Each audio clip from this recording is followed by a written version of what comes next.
I'm back from Taco Bell. Got some Pepsi. By the way, I noticed I uploaded part 38 a second time.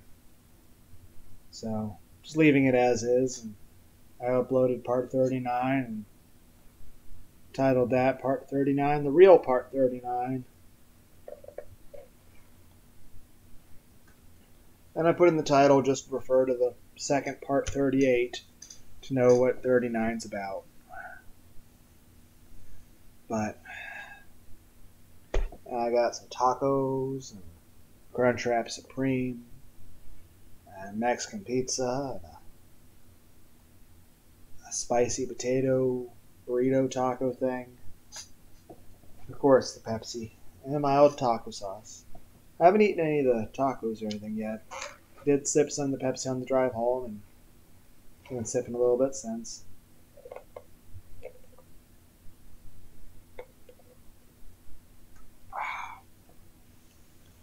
Some good old ice cold Pepsi. How are you guys doing today? Let's get back on my phone. Go to Google. I'm going to type in creepypasta.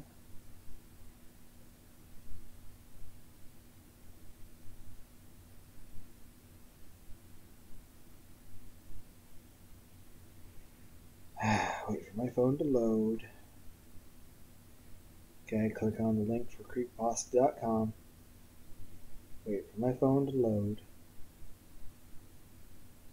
I'm going to go to menu.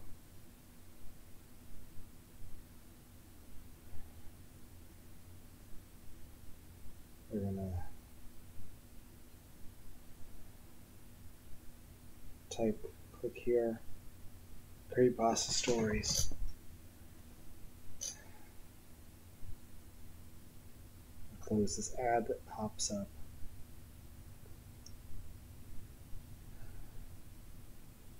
When I go in category, please let me click the. There's actually lists of categories. I thought I could just type something in. Okay, categories. Scrolling from the top.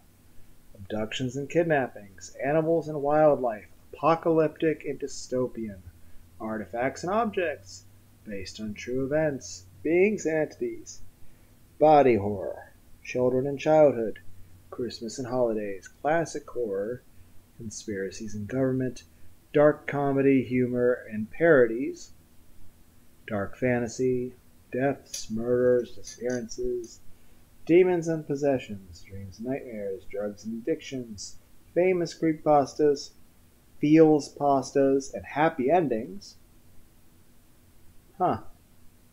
Films and footage, folklores and tales, ghosts and spirits, Halloween stories, hell and afterlife, historical fiction, illness and injuries, insects, spiders, and parasites, investigation and crimes, jobs and occupations, journals and diaries, locations and sites, madness, paranoia, and mental illness, medical and hospitals, military and warfare, monsters, creatures, and cryptids, myths and legends, natural disasters and storms, nature and the outdoors, occult, magic, and witchcraft, poems and poetry, psychological horror, religion and spirituality, rites and rituals, science fiction and aliens, science and experimentation, slashers and gore, sounds and voices, space and cosmic horrors, strange and unexplained,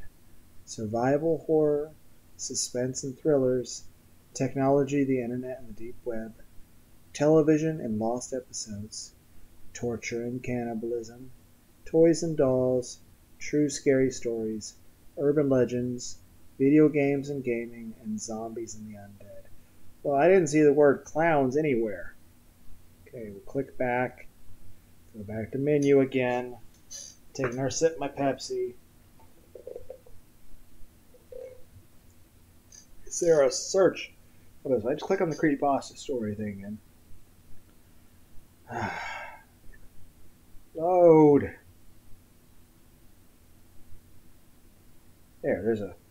there's category, author, length, sort by. Okay, let's click on sort by. Sort by. Oh.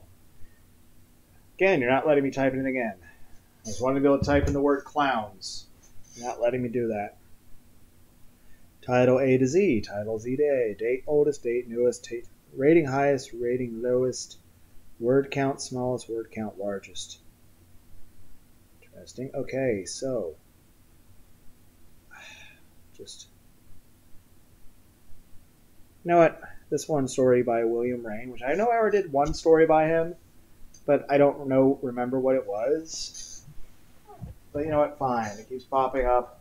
Creepypasta story up here. See, it's rated 8.69. Well, now I have to, just because that's kind of funny. Especially since I made a video like a day or something ago called 69 of the Soul. It was basically me just talking about video games and shit. There's William Rain, if I remember right. And I just read, yeah, it's literally still says right there. You don't even have to use your memory, man. It says it right there. Okay, name of the story is Sticks and Stones. Okay, Sticks and Stones, written on May 29th, 2022. So this story came out today. It's by Sticks and Stones by William Rain. It just came out today. It has an estimated reading time of 19 minutes. Okay. My heart was already racing when I sat down in the passenger seat of the filthy, foul-smelling land yacht of an ancient Cadillac. In case you're wondering what the smell is, fuck. Sound is, I'm taking my shoes and socks off while reading this. A large man who was to be chauffeur for the night barely spoke a word as we sped from one downtown city road to the next. I was glad of that fact. What he had in store for me before the sun should rise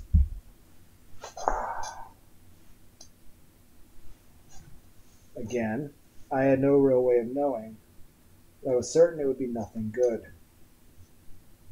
I used to love reading stories, but as much as I enjoyed indulging in good ones, trying to click on the read more option and it's not loading it. There we go.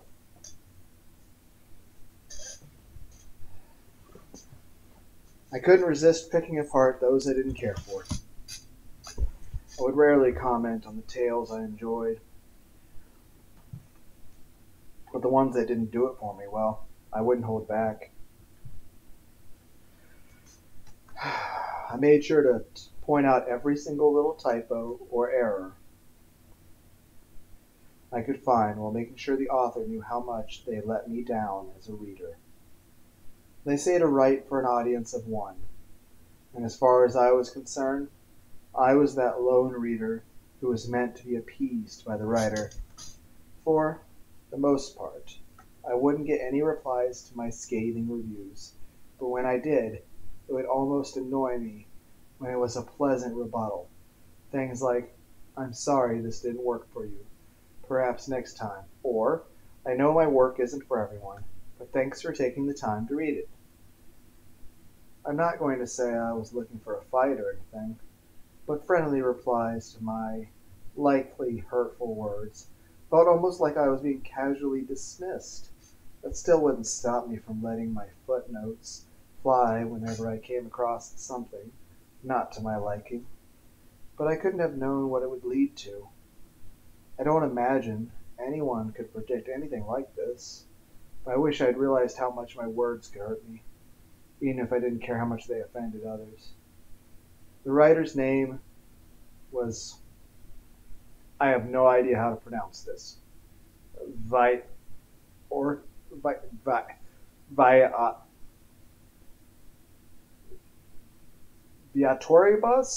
I can't. It's Viatoribus. I'm not sure how to pronounce that. I'm sorry. And I'd left comments on just about every story he posted. In all honesty, his tales weren't all that bad. A little too graphic and gruesome for my liking, but enjoyable for what they were. They all feature the same narrator, some creature pretending to be a man, while inflicting its own brand of brutal justice on those it deemed deserving of its wrath. Basic, guilty pleasure stuff, but sometimes entertaining and worth a read. It was the typos and grammatical errors that drove me nuts, as well as his inability to use punctuation the right way. Now, I can't lie, I'm not the best with punctuation myself. Plus, I tend to have some regular spelling flubs too. I know there's sometimes I've commented to some people and like I've just completely fucked up spelling, and I look back at that and I'm like, oh wow, was I really that tired? I couldn't figure out how to spell words correctly. Like, was I really that tired? Ugh. But that never stopped me from bringing it up. This isn't about my own hypocrisy, or otherwise lack of tact in the way I critique, though it most certainly changed my outlook and all that.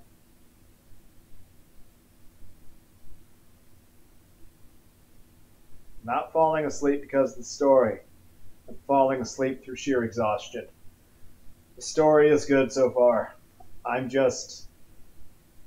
No amount of ice cold Pepsi is going to undo my lack of actually caring about my body and just sleeping the way a human is supposed to. Exhaustion. At least I'm not doing anything like... Could you guys imagine how fucking dangerous it'd be if I was trying to drive right now? We're all going to ignore the fact that I drove to get Taco Bell. That's a short drive. That's fine. Besides, I was slightly more awake then, despite the fact that I have ice cold Pepsi now.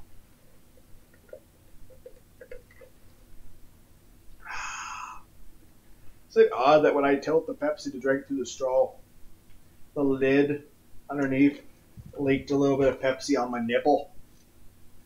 And I'm like, it's cold. Okay. I think that woke me up enough.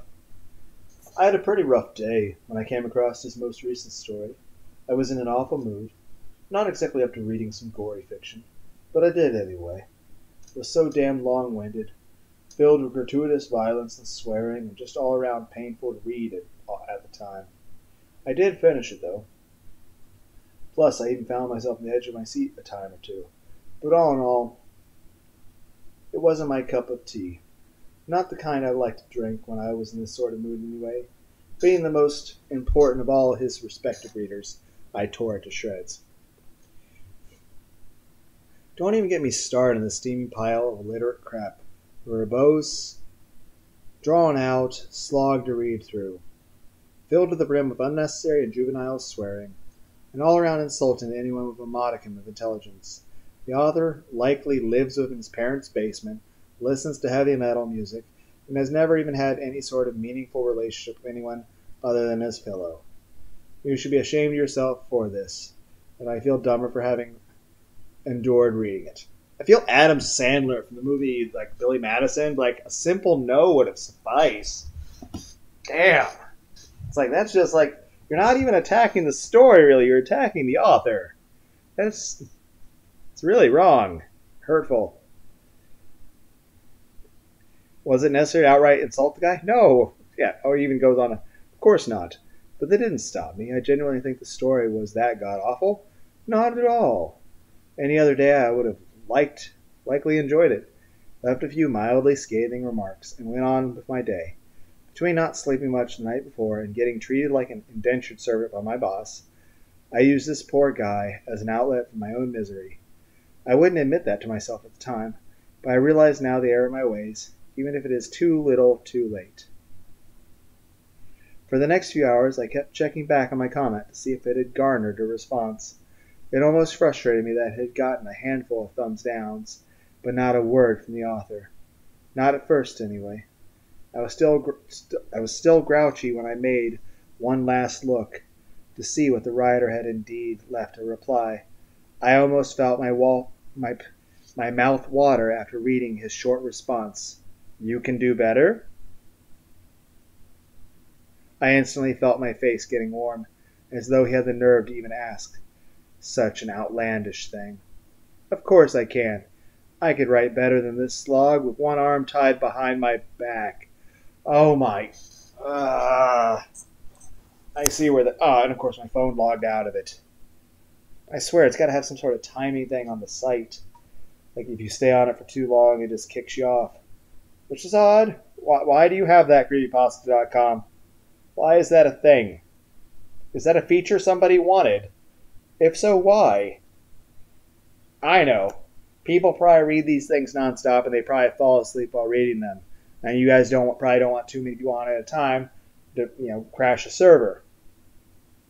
Not that I'm about to fall asleep myself, right?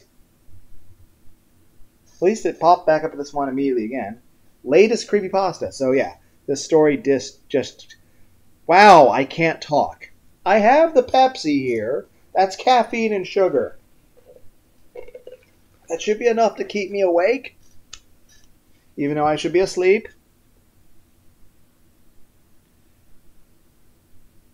Yes, I would like to be cuddling with a sexy cat girl. I love Neckos. As I wait for my phone to load the story. My Taco Bell is just looking over at me like, you bought me? Why aren't you eating me? And I'm like, I'm reading. I will eat you and watch anime shortly. Okay? Just be patient, Mexican pizza. Okay, so where am I? Let me close this advertisement. Like, what is the demographic for people? Like who? What? As far as when it comes to advertising,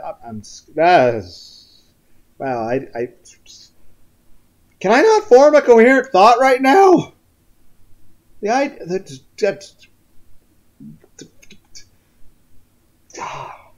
Okay, apparently I can't. I don't. Okay, what the fuck? Smack my face a couple times. What the hell, man?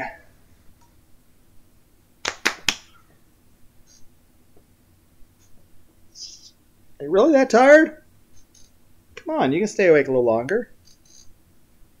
Just let's read the story, man. And all the words are blurry. Fuck.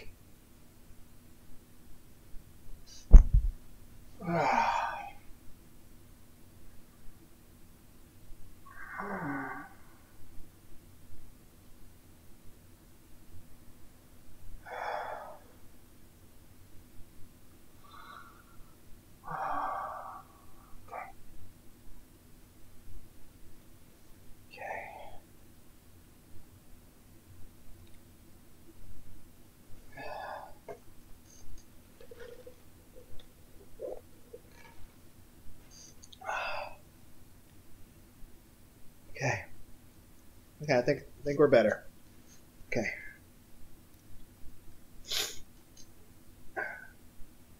Okay, it's still a little blurry, but I should be able to read this.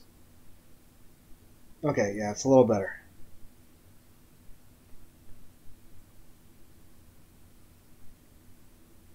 Where was I? Okay. One arm tied behind my back. I actually had to retype those words a few times. My fingers are trembling so violently that I kept smacking the wrong keys. I just stared at the screen when I was done, waiting for the guy to have the nerve to say another word. When his two-word reply popped up beneath my blunt retort, I was finally lost for words. Sounds good. I still left that screen pulled up on my laptop while I tried to figure out if I should type anything in response. But I couldn't even think of anything to say. Was it some sort of dare? Did he want to challenge me or something? I just gazed at the screen for a few more moments before walking away from it to find something else to occupy my mind. If nothing else, I wasn't angry anymore, just a bit perplexed. I wasn't entirely sure why. I couldn't stop thinking about it until I laid down for the night.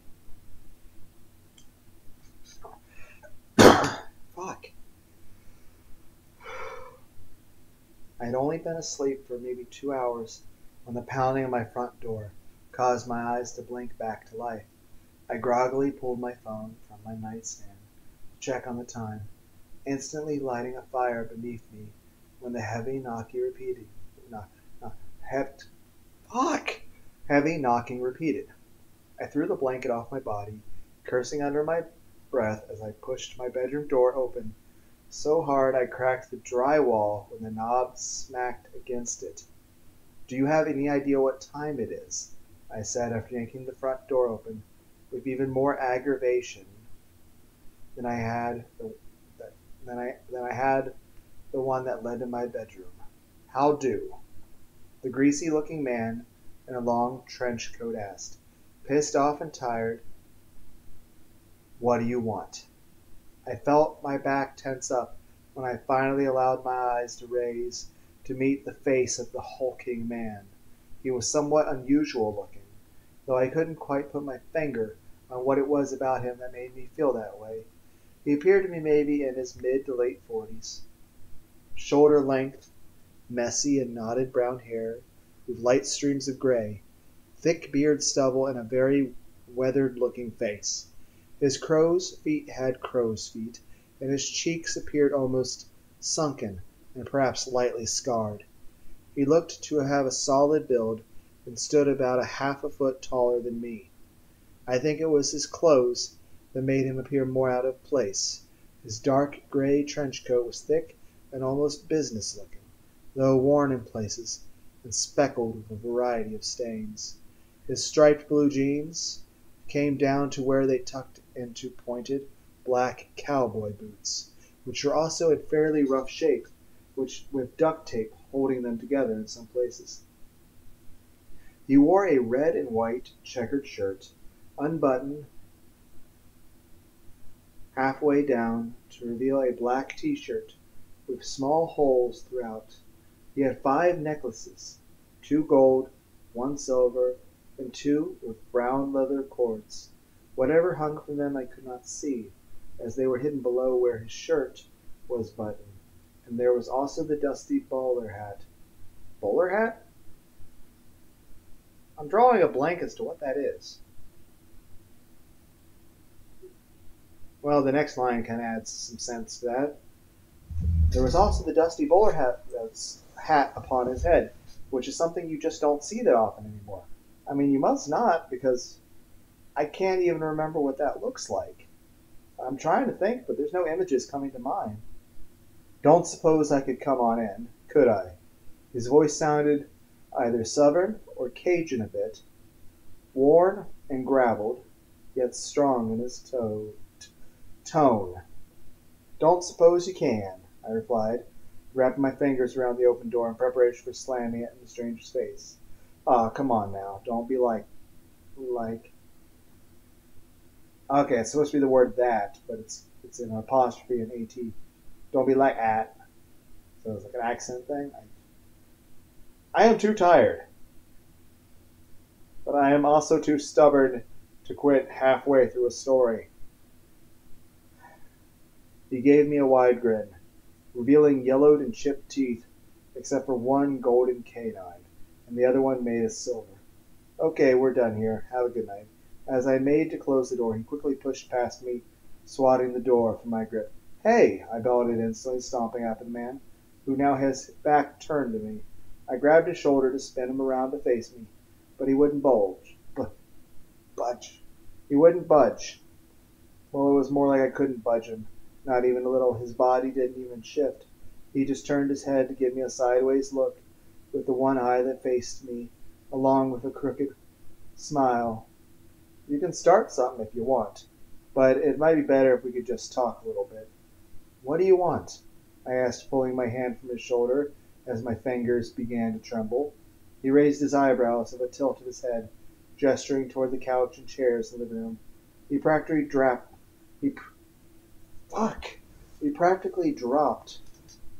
onto the couch, stretching his arms out across the back. I noticed his oversized hands with thick and dirty fingernails that looked as though they could carve into dense wood with little to no effort. He pressed his head against the wall, tilting his bowler hat upwards, before settling into get cozy. I could see an almost muddy smear from where his hat rubbed against the wall, along with trails of dust or dirt that had flaked from his coat onto the tan suede leather couch. My body felt almost numb while I took a seat on the matching recliner to the left of the couch. I could feel my knees attempting to shake, but I could only hope it wasn't overtly obvious. I didn't want to let this guy, whoever he was, know that he scared the shit out of me. I can't entirely say why he had me so unnerved. Yes, it felt like I tried to move a giant tree with my bare hand when I attempted to turn him to face me, but I could rationalize that as little more than him being stronger than me. There was something about him that felt, I don't know, ancient maybe? Don't suppose I could trouble you for something to drink before we get started, could I? Anything in particular? I replied, feeling a certain desire to get on his good side. Before we get started, as it were. Beer, whiskey, rum, whatever you got. I quickly grabbed a six-pack of beer from the kitchen, sat it on the wide coffee table he had since placed his muddy feet on, and grabbed one for myself. Twisting the cap off, he reached for two, picked them up between his fingers, and placed them against the lip of the coffee table, and smacked his other hand across the tops. Both caps practically flew off as they tore deep chunks of wood off the table. It was at this point I realized he was trying to get a rise out of me. Whether it was to intimidate me or piss me off, I wasn't sure. I wasn't about to give him what he wanted either way, even if I did feel my face flush. All right, then, he said, after placing one beer on the table before chugging down a good half of the one he held. What are we going to do about this? About what exactly? He just glared at me, swishing a mouthful of fresh beer around in his mouth. He sat the bottle on the table next to the one that still awaited him. He reached into his coat, pulling out a thick and wrinkled cigar as he lit it with a small wooden match. He just stared right into my eyes. I had noticed before that his irises were almost shimmering, light purple. It felt as though I were looking into some sort of nebula or cosmic storm as we gazed at each other. No, this man was no human. I did not doubt that. Don't play with me, boy. Though he spoke quite calmly, his words sounded more threatening than if he had screamed them. This was the first time he had allowed the smile to fade from his lips. He puffed away on a cigar, but he would not break his gaze from mine. I wanted to look away, but it felt like staring down a dog to assert dominance. When I first met him at the door, I thought I could possibly handle myself if the situation got out of hand. The more I shared his company, the more I knew I had been fooling myself before. I wouldn't stand a chance against whatever he was. You think you write better to me? What? I don't even know who. I couldn't convince my lips to keep muttering the words when I realized who it was who sat across me. And now he says the name of the person that I can't pronounce. And I can't blame this on me being tired. It's because I honestly have no idea how to pronounce this word. Viatoribus. I have no idea how to pronounce that. Ah, you remember my name. Ain't that nice? You remember what you said, too, no? My lungs were suddenly struggling to do their job, while my chest felt so tight I thought I may as well pass out. I dread to think what this guy would do to me if I lost consciousness in front of him. Not only could I not fathom how he found me, but what were his true motivations for visiting me at 2 in the morning? Look, man, sir, I didn't mean to be so harsh. I had a bad day. I mean, your story was really good. Don't go groveling, boy. You said what you said, and that ain't no small thing. I'm so sorry, sir. I didn't mean to.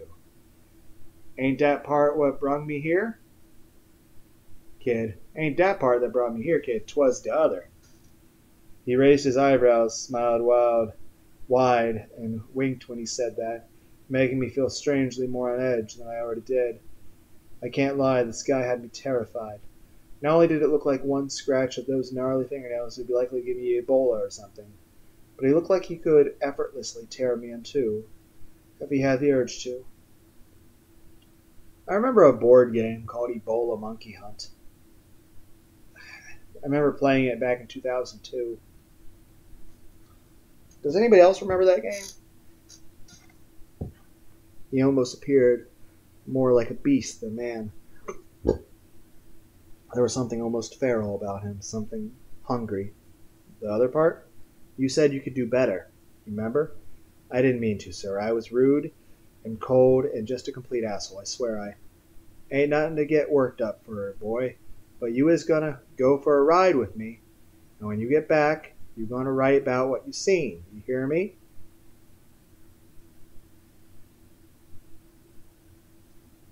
I just nodded, or I think I did anyway. My whole body was shivering, so it could very well have been my trembling making me a life-size bobblehead doll. He lifted himself from the couch, leaving a large man-sized imprint of grime and dust in his wake. As he casually strolled over to the front door, he wrapped his fingers around the knob, looking back at me before pulling it open. If you're good, I might even let you keep both your hands to type it out. Ain't no need in tearing one off if I don't have to. Those words almost caused me to lose control of my bladder. Even though I had offered to write a better tale than his with one hand tied behind my back, he obviously had no interest in using rope to bind me. I had no idea where he intended to take me, nor what story I was expected to write would entail, but I can only hope I would qualify for whatever he considered good. For a solid hour he guided his massive car up and down parts of the city I had never seen before. I couldn't tell if he was looking for something specific, but I was growing more nervous by the second. With the type of storytelling he specialized in, I can only hope his work was mostly fabricated, horrific fantasy, but I would soon observe firsthand that that was not the case at all. We finally parked the ancient caddy across the street from an especially dingy-looking motel. It came off like one of those places you could rent a room by the hour, or maybe a glorified crack den or something. He tilted his head, gesturing me for me to follow along while he lifted himself from the car. Stay awake. As we walked into the lobby of the inn, I could see that my first instinct about the place had been quite accurate. It looked as though it should be condemned. Every wall was riddled with holes, filled in varying sizes of creeping crawlies, darting one way or the other. There were at least 3 somewhat malnourished-looking people, 2 men and a young woman, passed out in the small room. Again my guide gestured me with his head toward the stairs, while we passed by 2 more passed out or possibly dead young adults. They looked as though they hadn't bathed in weeks, but they didn't so much as twitch while we weaved around them. Drink some more Pepsi.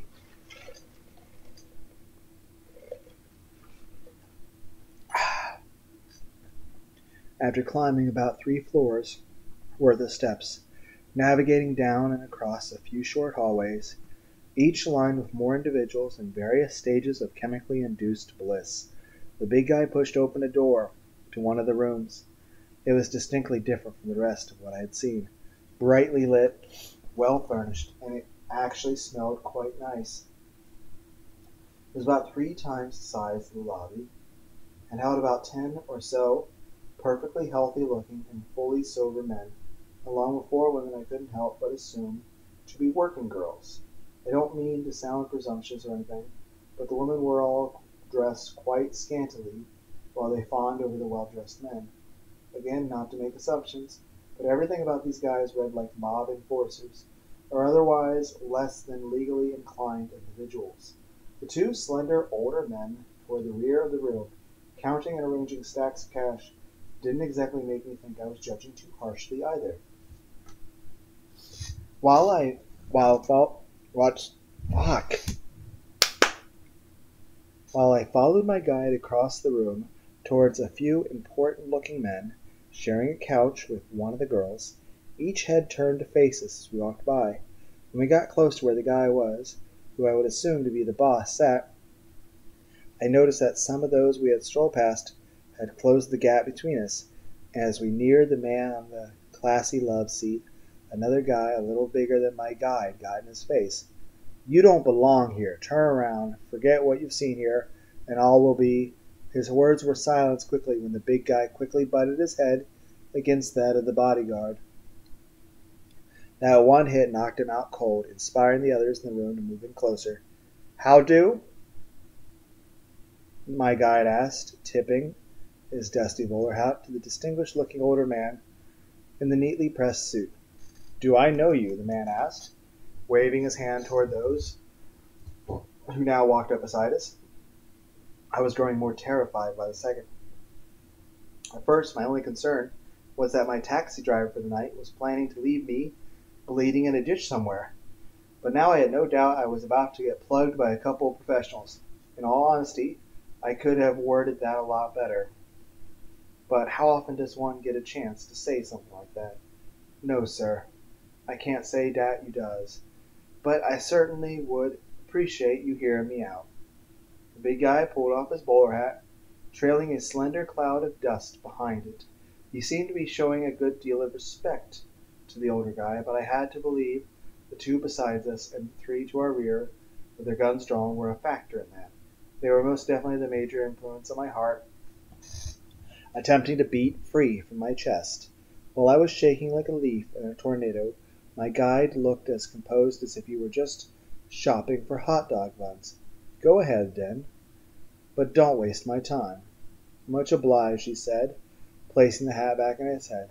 "All I wants to ask is if y'all would be willing to move your little operation somewhere else. Dis used to be such a nice little old place till you and your people moved in." He spoke so light and carefree, as though he was simply asking to borrow a cup of sugar. The older guy leaned forward, shaking the young girl off his shoulder, to gaze into the eyes of the large man who looked down on him. Without warning, the man on the couch began to laugh so hard he almost started to choke. The goons to our sides and backs let out awkward chuckles, seemingly feeling inspired to join in, whether they found the situation funny or not. "I asked you nicely," the big guy said, allowing even the glimmer of respect to fade from his voice. "Won't ask again." "Who the hell do you think you are?" the older man asked, still laughing in between his words. "Just a concerned citizen, bud. Y'all been having a bad influence on dis here street. Can't allow it to go on no more. What exactly can you do, too?" He moved so quickly that neither I nor the goon squad had a chance to react. In one swift motion he whipped the old man from his comfy spot on the couch by the throat, spinning to face me and the ones who raised their guns the second he turned around. They couldn't even steady their aim by the time he held their boss in front of him, gripping his neck so tightly that it looked as though the head would pop off at any minute. "Got your attention now, don't I?" The now visibly trembling borderline senior citizen attempted to speak, but could not seem to muster enough oxygen up to make anything more than a wheezing moan. Everyone else in the room, aside from the girls who were running for the door, had their firearms trained on the big guy, while I slowly descended to the floor.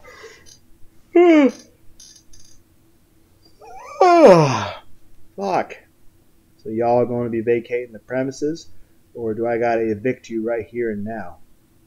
The man finally managed to force one single word to breach his lips, though it was not the best choice in my opinion.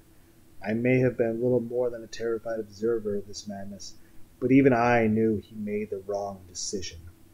"Fire!" Like I tried to voice act there. "Fire!" He said fire.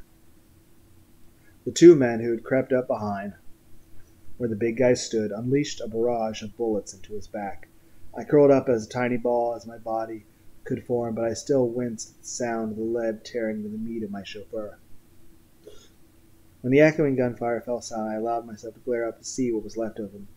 To my surprise, he still stood in place, having turned the old man to face him while giving him an expression of a parent would give to a misbehaving child. That's not angry, just disappointed look. He still glared at him with that condescending stare, while he tightened the grip of his hand around the neck he held. I could hear the bones crunching while the face reddened and swelled. As the large hand closed into a tight fist, the eyes protruded from the balloon that was now once a heavily wrinkled face, before the head flipped over sideways with one final loud crack. Whether the room's other occupants were so stunned by what they just witnessed, or were putting together a plan of escape, their own necks intact, I had no idea. They all just continued to stare at the big guy when he dropped their former employer to the floor. As soon as the old man flopped lifelessly onto the hard floor across me, every gun in the room unleashed. I skidded my body across the floor, hoping to stay out of the path of the swarm of bullets ripping the room apart, finally making it to a large table by the left wall.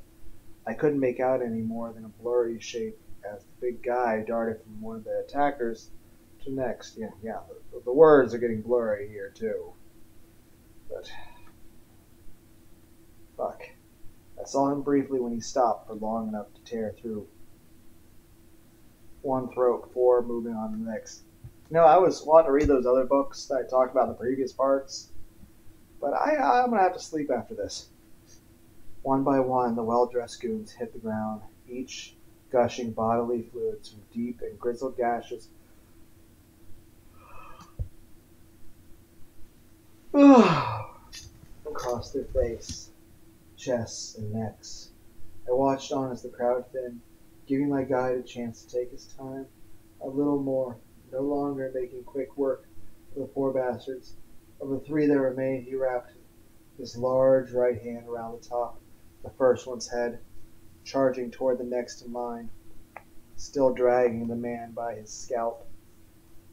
When he reached the next victim, he snatched him up by the head too, only pausing for a second to allow them both to scream at the top of their lungs. When he slowly pushed their heads together, he twisted his wrists from side to side as he mashed their flesh until the skull split, forcing jagged shards of bone through one face and into the other. And even after the horrifying shrieks fell silent, he continued to smear them into one another, almost flattened, meaty, grotesque, fleshy pancake. The last man had already run for the door by the time his associates fell to the floor, still glued together by sticky gore. The big guy didn't storm after him, just idly walked toward me, pulling another cigar from inside his long coat. I was pressing with my back so hard against the wall, I almost felt like I would shatter my spine against the wood, like two skulls being smashed together. I was sure he was about to squeeze or shred me apart, just as he had to just about everyone else in the room.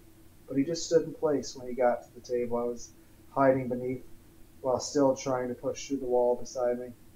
"Ain't gonna hurt you, kid," he calmly said, lighting a cigar. He held his blood-soaked hand down as though he meant for me to grab it, but the sight of it just made me squeak out a startled yelp. "Ah, shit," he said, wiping his hand back and forth on his pants. "My bad. Wasn't thinking." Once his crimson-stained mitt was at least somewhat dry, he held it out for me once more. I can't say I wasn't scared, but I thought resisting his offer would just add to the insult that led to our meeting in the first place. I raised my shuddering hand up to grab his before he effortlessly pulled me from under the table, holding me out in front of him by the hand and dropped me to my shaky feet. "Thank you," I said, my muscles still spasming with fear. "You remember the way back out?" "I think so. Meet you at the car. Gotta catch me a stray." With that, he turned on his heels, sped through the door, and was out of sight within seconds. I just stood there, frozen for a minute, darting my eyes around the room, while fighting against the lump in my throat from the mess of carnage before. When I finally convinced my limbs to work again, I quickly paced back to my door. My guide had fled through only moments before, weaving in between the still unmoving guests of this fine establishment. When a blood-curdling scream bellowed out from the floors below, it froze me in my tracks. Assuming the hunter had indeed found his prey, I began to move once more. My still shuddering legs made descending the stairs no simple task. But when I arrived back on the ground, it took every ounce of my self-control I had not to vomit evidence all over my body. When my eyes met the upper half of the man who had hoped to find freedom when he darted from one pleasant room to the otherwise moth-eaten hovel, I chose not to seek out where his bottom half was. only held my breath as I charged toward the fresh air of the world of the door beyond. The moment I left that awful place behind me, the chilly breeze almost collided with the burning acid in my stomach in a less than a friendly manner. I still fought to maintain my composure.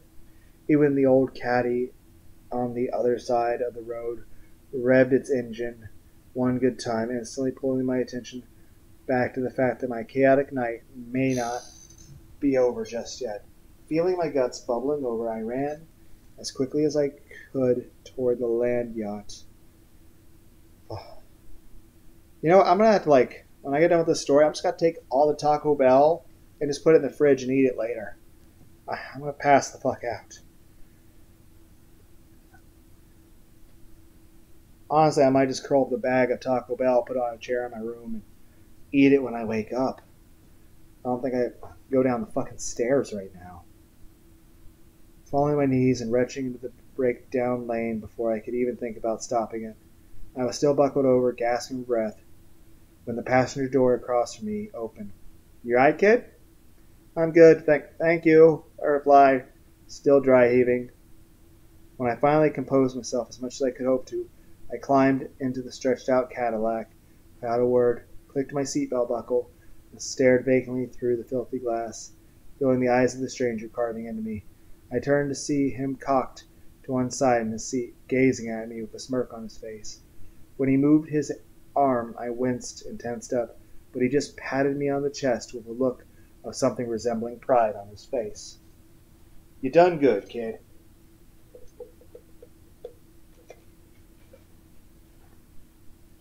With that, he shifted himself back into position, revved the engine one more time, threw it into gear, and got back on the road. Throughout the drive back to my home on the outskirts of the city, my chauffeur happily and loudly sang along to the greatest hits of 70s classic rock.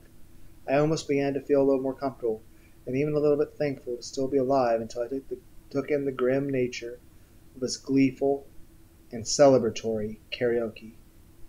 When we pulled back into my driveway, I tensed up again with the fear of the night's festivities having reached their end. He turned the radio volume down and shifted himself to face me again. "You got a week to write about what you seen tonight. I ain't going to watch over you or leave you with one less hand or nothing, even if that was the deal," he said with a chuckle. "But let's just see if you can really put together a better tale than me. And if I can't," he just gave me a wide grin, revealing those yellow teeth, bookmarked with his gold and silver canines. He didn't answer my stuttered question, only leaned over me to unlatch the door to my right, causing me to damn near piss myself for a second. It wasn't until I climbed out that he spoke one last time while he shifted back into his driving position. "Well, if it ain't no drawn-out slog, maybe we can collaborate again sometime. Have us a meaningful relationship. Get me out of my mama's basement and all." He gave a wink before shifting the old caddy in reverse. "See you around, kid, one way or the other." I still stood in place, shivering from head to toe, while he backed up, cranked his radio back to full blast, and drove out of sight. Even though he gave me a week, I started writing as soon as I got out of my extended shower. The sun was already beginning to rise beyond the glass of the windows, but there was no chance of convincing my frantic thoughts to calm down enough to let me sleep any time soon. Besides, I wanted to make sure I at least got a rough draft down before anything I witnessed that night otherwise got altered or exaggerated by my subconscious. Whichever way this goes, whether he likes my story or not, I'm certain I haven't seen the last of the name I can't pronounce. Viat. How do I say this? It's a Viatoribus. I don't know how to pronounce that. What country has a name like that? I don't even know what part of the world a person's... I'm not criticizing the name. I'm just saying I feel so confused. Yes, part of that's that I'm half asleep and passing out. But it's also that it's so unusual to me that I don't know what letters go with what. I am confused! But I truly hope he likes this. I tried to revisit his previous posts to delete my childish criticisms, but he had already taken them down. It could be that he plans on making me his personal scribe if he enjoys my story. Of course, if he doesn't like it, maybe he will write another. One more tale of dark justice featuring me in painfully vivid detail. Okay, and that's the end of the story. It's a good story. It's a good story. William Rain. I'm sure people like Mr. Creepypasta will read your story and they'll do proper voice acting and stuff, and they'll do a great job. I'm just a random sleepy person who does unrehearsed creepypasta narrations. It's supposed to be me just reading a story. Granted, some creepypasta already know how the story goes, like Jeff the Killer and stuff, because those stories that everyone's heard. Everyone's heard those stories. But in general, it's supposed to be just... It's supposed to... I'm sure you know better than I do to begin with, as far as what it's supposed to fucking be. I can't think right now. And like I said, I'm not even gonna be on the fucking stairs. I'm just gonna upload this, turn off the computer. I'm gonna curl up the bag of Taco Bell. I'm not even gonna eat any of it. I'll put it on the chair. I'm just gonna curl it up and close the bag up so no if there are any bugs or anything, which I haven't seen any forever, but I'm still a little paranoid that something could get into the bag. And I'll just have the thing of Pepsi next to the bed, and I'll probably just take sips of it from time to time while I either go to sleep or stay awake and listen to ASMR videos. Just like I said, I'd wanted to read because I got the light novels of the Berserk of Gluttony. It's a light novel. I don't know what it's about, so it's gonna be a blind reading. You know, I'll be reading a light novel, but I can't talk. Can't. Fuck. And I got a book on the U.S. Constitution and Edgar Allan Poe and Odyssey. Also, I want to learn how to have books on reading Japanese, speaking, and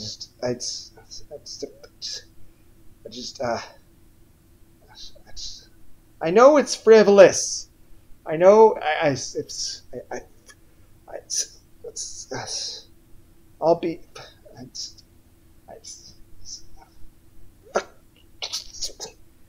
Fucking talk, man. I know it's a frivolous reason, but I want to sing the Japanese intro and outro songs from anime, whether it be from particularly the Slayer show, but also like Assassin's Classroom, stuff like that. I like the Slayer's anime from the 1995. Granted, they made there's season 1, 2, and 3, which is called Breeze Next Tribe. It's Tribe is a TRY. I don't know why. I can't remember. And then they made a Slayer's R Evolution and a Slayer's Revolution or Evolution R. I'm even if I was awake, that would be a confusing way to do that. Why would you? And then there's Slayer's Excellent, there's OVAs, and then there's 3 movies at least. And I really like the fan fictions by Tuflorian. The original Slayer's anime is based off light novel stuff, and technically Chapter 0 of it, the prequel to the season 1 season, would be when she was hanging out with Naga, which is actually Amelia's older sister. But fuck, it's a really great story, and the fan fiction's written about. I talked about it before. There's an author named Tuflorian. There's Reflection, Chaos, and Rebirth, plus the other stories wrote the Dimerge or Demiurge, however you say it, and there's Virtual. All great stories. Though I don't think you can find it online anymore, so fuck. I'm gonna fall the fuck out of my chair. And if I do at this angle, I'm going to fall into the bag of Taco Bell. Will a fucking taco break my fall? I glared at the tacos like I expected them to say shit.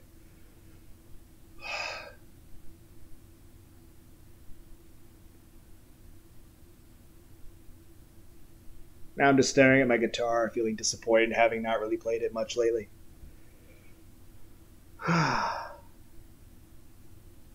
Fuck. Take another sip of this Pepsi.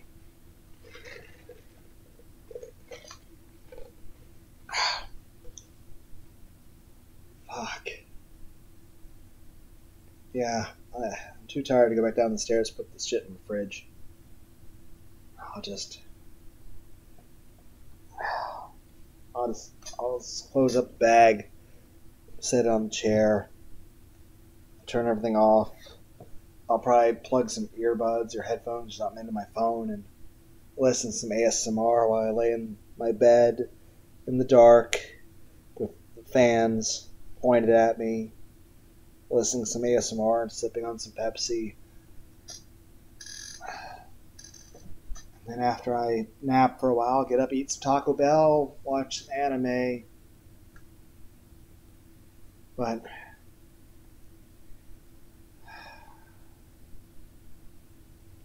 I don't know how to. Fuck. Just. I need sleep. Okay? But I hope all of you had a wonderful day. Bye, guys.